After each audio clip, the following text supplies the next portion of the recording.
Pour la plupart d'entre nous, aller au travail est une partie essentielle de la vie. Nous devons tous gagner notre vie d'une manière ou d'une autre.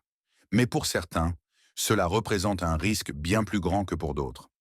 Aujourd'hui, nous allons jeter un œil à certains types de travail vraiment intéressants et nous rapprocher de certaines des tâches les plus effrayantes que les gens accomplissent pour payer leurs factures.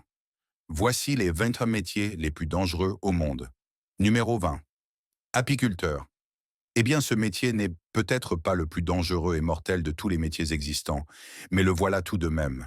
Il peut devenir extrêmement dangereux si, bien sûr, vous êtes allergique aux abeilles. Mais à moins d'être allergique au venin d'abeille, appelé apitoxine, qui peut provoquer une anaphylaxie, une situation très grave et urgente pouvant mettre la vie en danger, vous devriez aller bien. Car en tant qu'apiculteur, vous vous ferez inévitablement piquer à plusieurs reprises. C'est inévitable, car votre travail consiste essentiellement à voler les abeilles, même si cela se fait tout en les aidant à survivre, ce qui risque fort de les rendre très en colère. Mais je ne sais pas si cela mérite vraiment d'être considéré comme le métier le plus dangereux au monde. Qu'en pensez-vous? Allons-y, discutons-en dans les commentaires ci-dessous. Numéro 19. Bûcheron. Ensuite, nous avons l'une des professions les plus mortelles aux États-Unis. En fait, selon les données du Bureau of Labor Statistics des États-Unis, les bûcherons figurent constamment parmi les métiers les plus dangereux, avec un taux de mortalité bien supérieur à la moyenne nationale pour l'ensemble des professions. En 2022, ce taux de mortalité était de 81,2 décès pour 100 000 travailleurs, ce qui en fait effectivement un métier à haut risque. Le travail de bûcheron consiste principalement à couper, traiter et transporter des arbres pour la production de bois et de papier. Ces travailleurs utilisent des machines lourdes, souvent dans des endroits éloignés et par tous les temps. Cela crée donc un environnement particulièrement dangereux. Ce métier ne repose pas uniquement sur les compétences. L'expérience et la connaissance du terrain sont également extrêmement importantes. Si vous envisagez de survivre dans cette profession mortelle, l'un des plus grands risques est d'être frappé ou écrasé par des arbres ou des branches en chute. Sans surprise, ces branches sont souvent appelées faiseuses de veuves, pour des raisons évidentes et plutôt macabres. Ces branches peuvent peser des centaines de kilos et tomber de manière inattendue. L'impact peut être catastrophique, entraînant des blessures graves, voire la mort instantanée.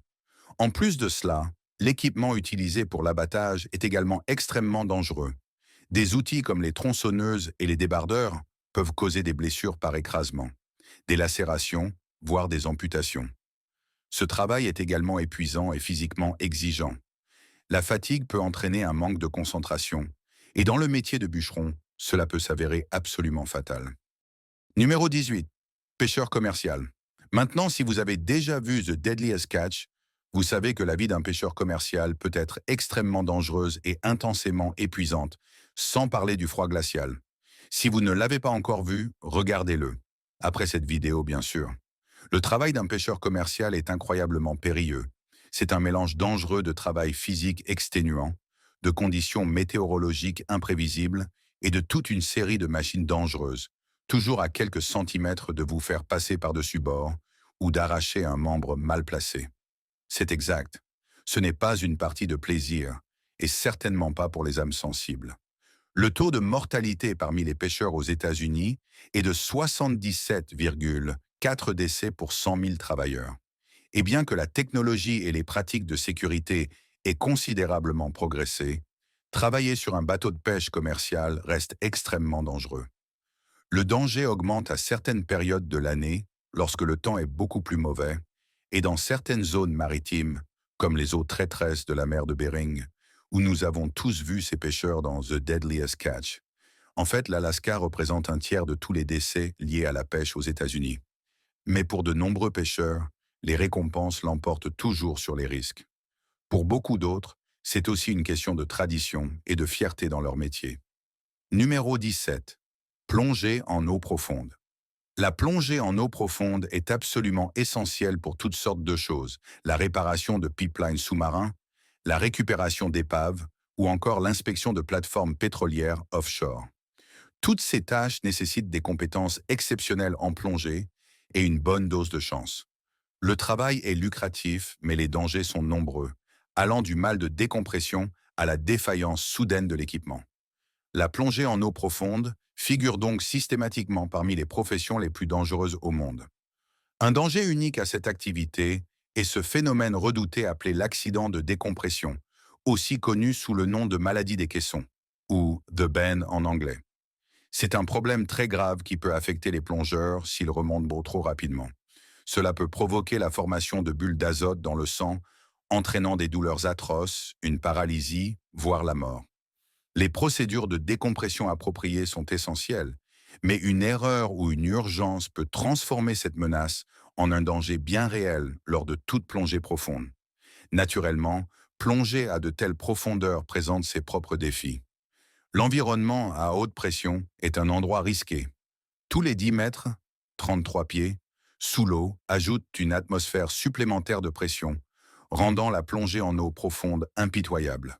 L'équipement doit fonctionner parfaitement sous cette pression écrasante, et les plongeurs doivent habituer leur corps à la tension physique du travail à des profondeurs qui peuvent dépasser 300 mètres.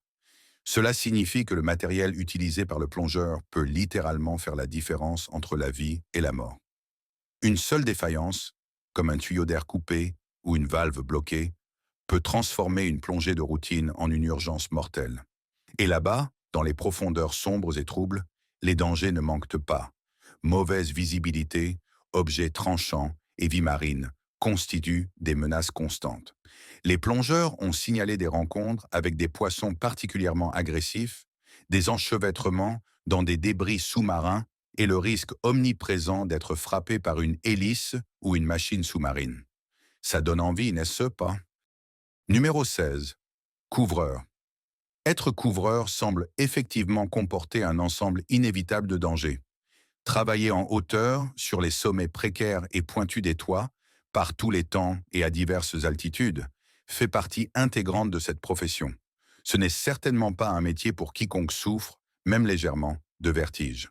Le travail de couvreur consiste à installer, réparer et entretenir une grande variété de types de toits, ce qui exige une endurance physique, de la précision et la capacité de travailler dans des environnements loin d'être stables. La principale cause de mortalité dans ce métier est, bien sûr, la chute du toit. Les couvreurs travaillent régulièrement à plusieurs mètres au-dessus du sol, souvent sur des pentes raides. Même avec des harnais de sécurité et des garde-corps, un simple faux pas ou un moment d'inattention peut entraîner une chute mortelle. Ils sont également à la merci des éléments. Une chaleur intense peut provoquer la déshydratation et des coups de chaleur, tandis que le froid rend les surfaces glacées et dangereusement glissantes. Les tempêtes soudaines peuvent transformer un travail déjà risqué en une véritable crise. Et comme si cela ne suffisait pas, le bois pourri, les points faibles cachés ou les structures qui s'effondrent peuvent surprendre même les travailleurs les plus expérimentés. Les couvreurs n'ont jamais vraiment de répit. En plus de ces dangers visibles, il y a aussi des menaces invisibles, mais potentiellement mortelles, comme les vapeurs toxiques provenant des matériaux utilisés ou le risque d'électrocution à cause d'une ligne électrique à proximité. En fin de compte, il semble que le métier de couvreur soit bien plus dangereux qu'on ne l'imagine. Numéro 15. Ouvrier du fer et de l'acier. Ensuite, nous avons une autre profession où les risques sont nombreux et variés. Il s'agit des ouvriers du fer et de l'acier. Ce sont eux qui assemblent les structures massives sur lesquelles reposent nos bâtiments modernes. Comme les couvreurs, ces travailleurs sont souvent exposés à des hauteurs vertigineuses et à des conditions météorologiques extrêmes. Les ouvriers du fer et de l'acier soulèvent, soudant et rivettent d'énormes poutres d'acier en place, souvent à des altitudes impressionnantes. Ce travail exige une force physique immense, des compétences techniques pointues et une absence totale de peur des hauteurs. Naturellement, les risques associés à ce métier incluent les chutes de grandes hauteurs, les blessures causées par l'utilisation de machines lourdes, les conditions météorologiques imprévisibles et le vent qui peut rendre le travail encore plus dangereux. Il existe également des risques d'incendie en raison des travaux de soudure constants. C'est un métier véritablement aventureux, c'est certain. Vous aimeriez vous balancer au bout d'une structure, à des centaines de mètres du sol, tout en soudant deux morceaux de métal? Probablement pas. Numéro 14. Mineur de charbon.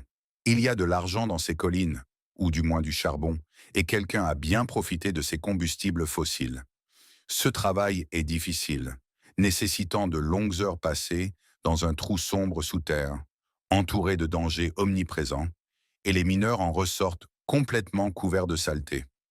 Imaginez juste la lessive qu'ils doivent en faire. L'un des métiers les plus dangereux des États-Unis, être mineur de charbon n'a rien d'une promenade de santé. Ce travail est semé d'embûches, allant des chutes de pierres sur la tête à l'effondrement des mines, risquant ainsi d'être enterré vivant. C'est là le danger le plus réel de cette profession, et il est véritablement terrifiant. Et comme si cela ne suffisait pas, il existe encore bien d'autres façons de rencontrer la mort dans ces galeries souterraines. Des explosions massives peuvent survenir, soit à cause de poches de méthane présentes dans les mines, en plus du charbon recherché, soit en raison des explosifs utilisés pour dégager la roche. De plus, les mineurs sont exposés à de nombreuses maladies graves liées à l'exposition prolongée au charbon.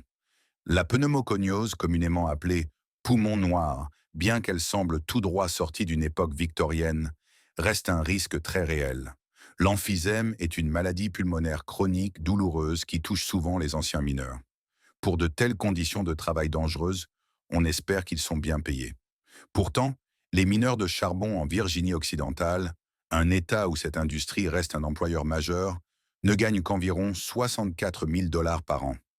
Mais quand on compare cela aux 14 millions de dollars annuels versés au PDG de la compagnie charbonnière, cela ne semble plus si lucratif, n'est-ce pas? Numéro 13. Techniciens en déminage. Les techniciens en déminage, ou démineurs, sont responsables de la recherche, de l'identification et de la neutralisation en toute sécurité des engins explosifs. Pas grand-chose, n'est-ce pas? Ces personnes travaillent dans des zones de combat militaires, où les engins explosifs improvisés, également appelés EEI, représentent une menace constante, ou dans des environnements civils, où leur rôle est de répondre aux menaces de bombes dans les lieux publics. En gros, ce sont eux qui interviennent en premier pour transformer quelque chose d'extrêmement mortel en quelque chose de sûr, sauvant ainsi de nombreuses vies. Évidemment, le plus grand danger de ce métier est de se retrouver à proximité de ces engins explosifs. Après tout, ces dispositifs sont conçus pour tuer ou mutiler et sont souvent piégés pour exploser au moindre dérangement. Cela rend le travail extrêmement imprévisible, chaque situation étant différente, ce qui exige des démineurs qu'ils s'adaptent et innovent face aux fabricants de bombes, qui créent constamment de nouveaux mécanismes complexes. Si ces démineurs opèrent également en zone de guerre, ils sont aussi exposés à tous les dangers habituels du combat. Parfois, les équipes de déminage elles-mêmes peuvent devenir la cible des armes. En plus des dangers physiques évidents, il existe également des risques importants pour la santé mentale. Le stress psychologique lié au déminage est immense.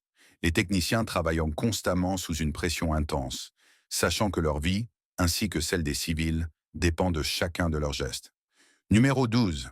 Travailleurs des lignes électriques. Lorsqu'il y a une coupure de courant, c'est aux travailleurs des lignes électriques qu'il revient de réparer la panne et de rétablir l'électricité aussi vite que possible. Ces professionnels qualifiés prennent de grands risques pour maintenir le pays en marche et vous permettre de recharger votre téléphone sans y penser. Se balancer à de grandes hauteurs, gérer des courants électriques dangereux, affronter d'éventuels incendies et toutes sortes de conditions météorologiques n'effraient pas ces individus endurcis. C'est un travail éprouvant et risqué, et les électriciens des lignes peuvent parfois être électrocutés. On dénombre en moyenne 26 électrocutions par an parmi ces travailleurs. Avec la menace de mort qui plane sur eux et des conditions de travail effrayantes, ce sont des personnes extrêmement courageuses, gagnant en moyenne 60 853 $. Espérons que les travailleurs des lignes électriques puissent au moins payer leurs propres factures d'électricité. Numéro 11. Ouvriers sur plateforme pétrolière. Oubliez les trajets quotidiens. Rien que pour aller travailler, les ouvriers des plateformes pétrolières en mer du Nord, au large des côtes britanniques, doivent voyager en hélicoptère, l'un des moyens de transport les plus dangereux, et cela avant même d'arriver sur place. Passant des semaines d'affilée sur la plateforme, les travailleurs vivent dans de petits quartiers exigus, à bord d'une plateforme de forage en pleine mer. La vie en mer est difficile. Des quarts de travail de 12 heures, de jour comme de nuit, dans des conditions dangereuses, manipulant des matériaux inflammables et des machines lourdes. Parfois appelés roughneck, les ouvriers manuels d'une plateforme pétrolière doivent être physiquement forts et posséder de nombreuses compétences, comme la manipulation de machines, la soudure et le maniement d'équipements lourds. Mais si vous pouvez supporter l'exiguïté des logements, les longues périodes loin de chez vous et le bruit assourdissant des machines en fonctionnement, un travail sur une plateforme pétrolière peut rapporter un salaire débutant à environ 40 000 $, augmentant avec les qualifications et l'expérience. Fort, bébé, fort, comme on dit. Numéro 10. Policiers. Les policiers sont souvent les premiers intervenants sur une scène qui peut être dangereuse et évoluer rapidement. Les situations auxquelles ils sont confrontés sont imprévisibles et présentent un risque constant de violence. C'est l'un des métiers les plus dangereux au monde, nécessitant une réflexion rapide et des réactions mesurées, tout en s'adaptant à des conditions changeantes. Il existe de nombreux types de policiers, des spécialistes, comme les détectives ou les membres des équipes SWAT, mais aussi des agents de patrouille plus généralistes. Ils travaillent généralement en équipe ou en binôme, surtout si la situation est à haut risque. Les policiers peuvent être appelés pour gérer divers incidents, allant des troubles domestiques aux situations de tireurs actifs. La diversité des interventions rend leur travail à la fois stimulant et dangereux, sans aucune garantie sur ce que la prochaine mission leur réserve. Numéro 9. Soudeur sous-marin. Nous avons déjà vu à quel point la plongée en haute mer peut être dangereuse, mais qu'en est-il si vous ajoutez encore plus de danger à ce travail? C'est là qu'intervient la soudure sous-marine, une profession extrêmement exigeante. La soudure sous-marine nécessite un équipement spécialisé conçu pour résister aux énormes défis du travail sous l'eau. Les soudeurs portent une combinaison étanche et des casques équipés de systèmes de communication. Ils sont reliés à leur appareil respiratoire, alimenté depuis la surface, ce qui leur permet de rester en contact avec leur équipe tout en étant physiquement attachés par un tuyau. Un peu comme un astronaute en sortie dans l'espace. Jusqu'ici, cela semble impressionnant, mais il faut aussi compter avec la pression de l'eau et bien sûr les accidents de décompression qui représentent un autre danger pour ces professionnels. L'environnement est sombre, trouble et difficile à naviguer, et il faut y souder des structures, ce qui implique de l'électricité et donc un risque bien réel d'électrocution, souvent mortel. Et ce n'est pas tout. La soudure à des températures élevées, pouvant atteindre 10 000 degrés Fahrenheit, environ 5 500 degrés Celsius, ou plus, peut provoquer la séparation des molécules d'hydrogène et d'oxygène présentes dans l'eau, ce qui peut entraîner des explosions. Oui, même sous l'eau, les explosions restent un risque. Ainsi, si vous parvenez à éviter la noyade, l'électrocution, la décompression, l'hypothermie, l'enchevêtrement dans des débris ou l'intoxication par des gaz toxiques, il reste toujours le danger d'une explosion soudaine. Une profession aux multiples dangers. Impressionnant, n'est-ce pas? Numéro 8. Pompier. Être pompier signifie littéralement courir vers le danger pendant que tout le monde s'en éloigne. Il faut énormément de courage, de force physique et une capacité à résister à des environnements extrêmement difficiles pour exercer ce métier. Les pompiers sont, bien sûr, chargés de combattre les incendies, mais aussi de sauver des personnes coincées dans des bâtiments en flammes, de gérer les déversements de matières dangereuses et d'intervenir lors d'urgences de toutes sortes. Ils sont en service 24 heures sur 24, prêts à partir dès que l'alarme retentit. Lorsqu'un appel arrive, ils sautent dans le camion de pompiers en enfilant leur lourd équipement de protection et foncent sur les lieux. Là-bas, ils peuvent se retrouver face à des situations imprévisibles. Incendies de bâtiments, accidents de voitures, déversements chimiques ou catastrophes naturelles. Le premier et peut-être le plus grand danger reste le feu lui-même. Il y a le risque de brûlure, et comme le feu est imprévisible, il peut se propager rapidement, augmentant le risque d'être piégé.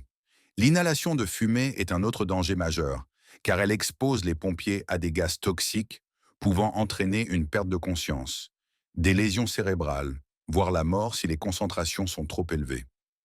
Un autre risque important est l'effondrement des bâtiments en feu. À mesure que les flammes affaiblissent la structure, celle-ci peut s'effondrer à tout moment, sans avertissement. Et là où il y a du feu, il y a aussi un risque d'explosion. Enfin, ce métier, constamment sous haute pression, peut engendrer un stress considérable, tant mentales que physiques. Les expériences traumatisantes qu'ils vivent peuvent conduire à des troubles de stress post-traumatique. Les pompiers sont de véritables héros et nous leur devons bien plus que de simples paroles sur leur bravoure. Numéro 7. Ouvrier du bâtiment.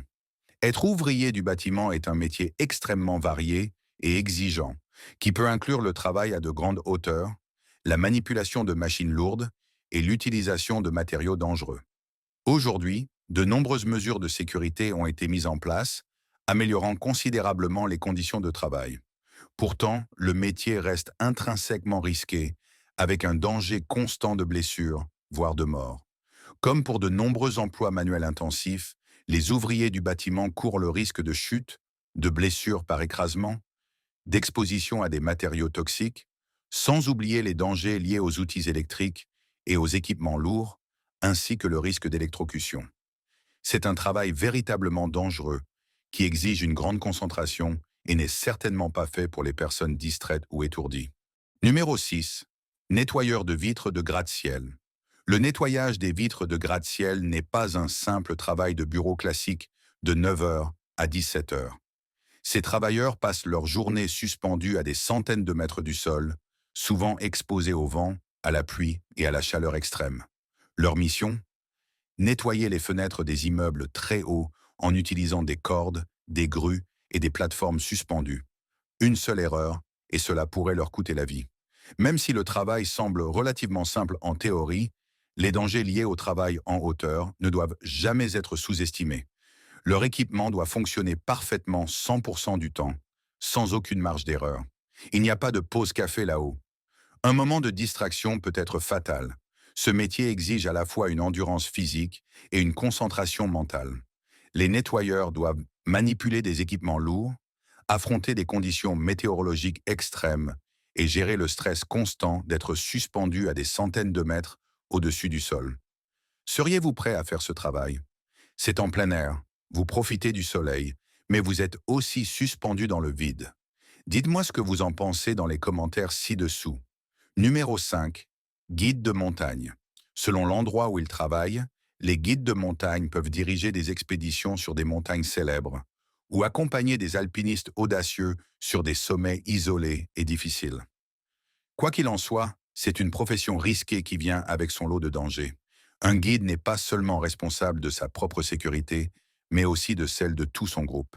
Il doit planifier les itinéraires, choisir les chemins les plus sûrs, aider pour les aspects techniques comme le travail des cordes et s'assurer que chacun utilise correctement son équipement. Ils aident également les grimpeurs à affronter des conditions météorologiques extrêmes, le mal d'altitude et d'autres défis imprévisibles liés aux environnements de haute altitude. Bien sûr, il existe des risques spécifiques liés à la montagne. Le plus redouté est l'avalanche.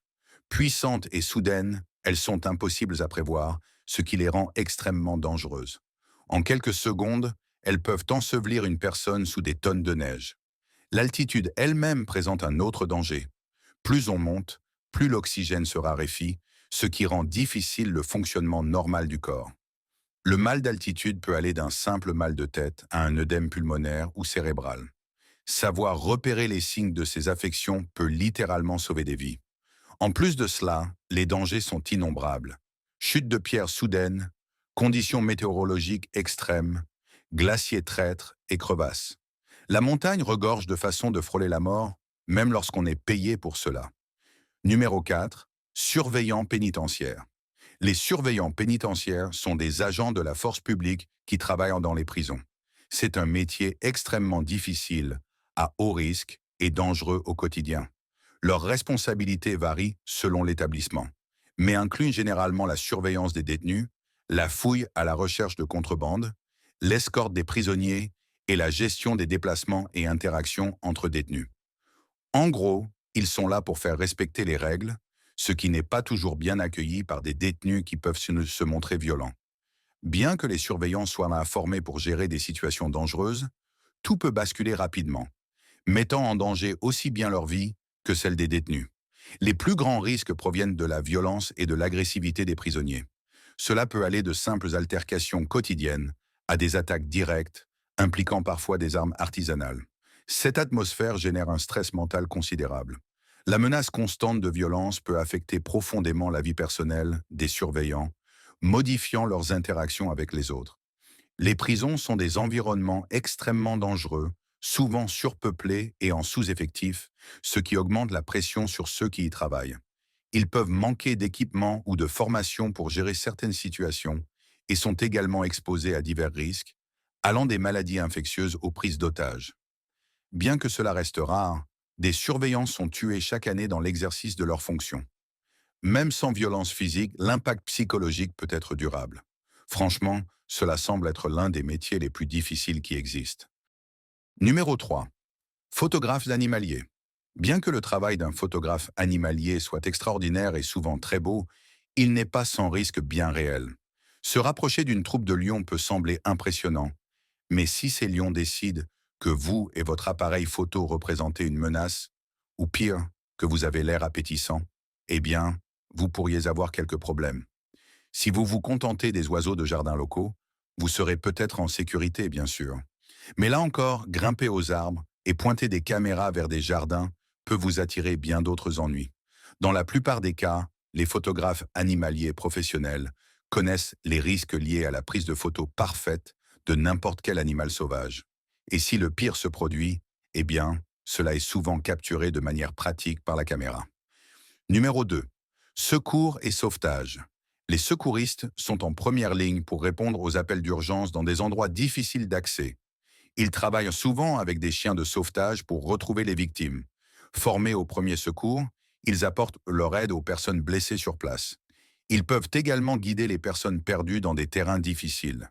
Les équipes de recherche et de sauvetage collaborent avec d'autres services d'urgence, comme les ambulances aériennes, pour retrouver et sauver des vies. Elles participent aussi aux recherches sur les scènes de crime, à la sécurisation des preuves et peuvent soutenir la recherche de personnes disparues, aussi bien en milieu urbain qu'en pleine nature. Naturellement, le fait de devoir intervenir là où d'autres se sont retrouvés en difficulté montre bien qu'il s'agit d'un métier assez dangereux. Bien sûr, les équipes de secours sont bien équipées et bien entraînées pour affronter des environnements extrêmes ou des espaces difficiles à naviguer. Mais en cas de situation d'urgence, comme les catastrophes naturelles, tout peut changer d'une minute à l'autre, exposant les secouristes à des risques élevés pour sauver d'autres vies. Numéro 1. Astronaute. Beaucoup d'enfants rêvent de devenir astronaute. Après tout, c'est le summum de la réussite humaine. Mais ce métier particulier est également extrêmement difficile d'accès et comporte une multitude de dangers. La vie quotidienne d'un astronaute peut sembler un peu ennuyeuse, pour être honnête. Il y a beaucoup de tâches ménagères à accomplir lorsqu'un astronaute se trouve à bord de la station spatiale ou de tout autre engin spatial. Cela peut paraître banal, mais tout le vaisseau dépend du bon fonctionnement de chaque petit détail. Une tâche mal accomplie peut entraîner la mort et la destruction dans un environnement aussi inhospitalier que l'espace. Ainsi, essuyer la poussière à l'extérieur du vaisseau ou vérifier que tout est correctement fixé peut être essentiel à la survie là-haut. Il existe une myriade de façons de perdre la vie en tant qu'astronaute. Dès l'entraînement, seuls les plus en forme et les plus intelligents peuvent espérer devenir astronautes. Et si vous êtes sélectionné pour une mission, cela nécessite qu'environ 1 milliard de petites choses fonctionnent parfaitement. Sinon, vous risquez de ne jamais quitter l'atmosphère terrestre. Les risques se poursuivent ensuite, car il faut aussi réussir à revenir sur Terre. Alors, bonne chance si cela finit par être la carrière que vous choisissez.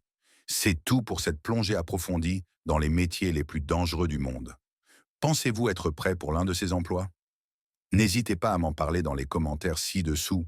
Découvrez d'autres contenus intéressants qui apparaissent à l'écran et je vous dis à la prochaine.